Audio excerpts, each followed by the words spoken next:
News travels fast, and evidently concerns over the feeble geriatric currently occupying the Oval Office have reached the other side of the planet.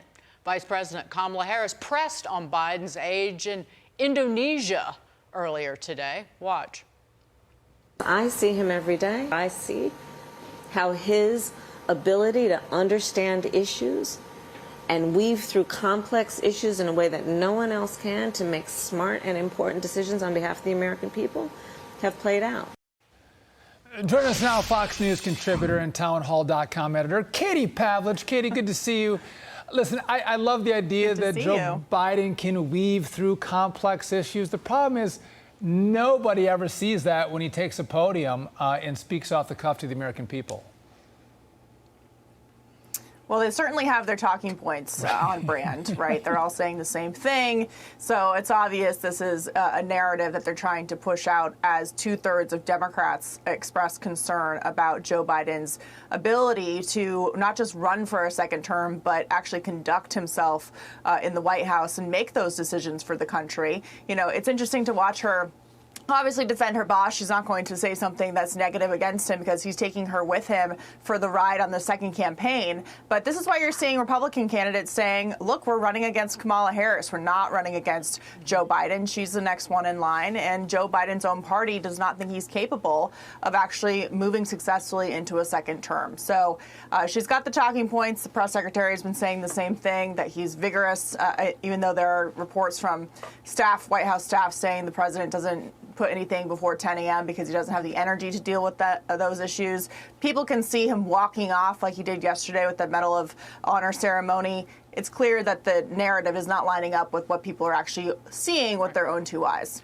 Yes, it's not the age, it's the cognitive decline and the obvious Correct. fact that at 86, at the end of a second term, he would not be a self-caring adult.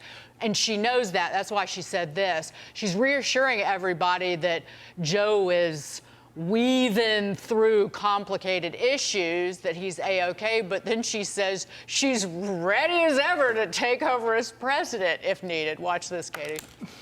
Yeah. Joe Biden's going to be fine. So that is not going to come to fruition. Every vice president understands that when they take the oath, that they must be very clear about the responsibility they may have to take over the job of being president.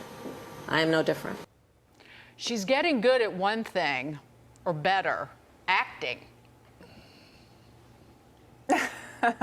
Well, she has a large portfolio of very important things, so it's good that she's getting better at that. But when it comes to this question about, you know, is Joe Biden going to make it to a second term, she's ready to stand in line. And for her to say that he's dealing with navigating complex issues, as we've recently seen with the Maui fire response, he can't even navigate through very basic political situations anymore. I mean, the basic thing to do is not to say no comment when 1,000 people are missing and, you know, presumed gone forever in one of the worst catastrophes the country's ever seen. And someone who's been in Washington for 40, 50 years can't do basic things like comment with some empathy, which is something he's also supposed to be an expert on. So, you know, at least Kamala Harris got some sentences out before cackling away her answer. At least she's getting better on staying on message.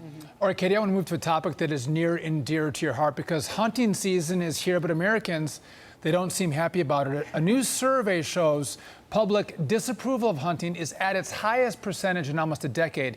Even left-wing media is sounding the alarm. Here's The Atlantic from Friday. America needs hunting more now than it knows. Remains as important part of the conservation model that has served America so well for more than 100 years. I wonder what's going on here.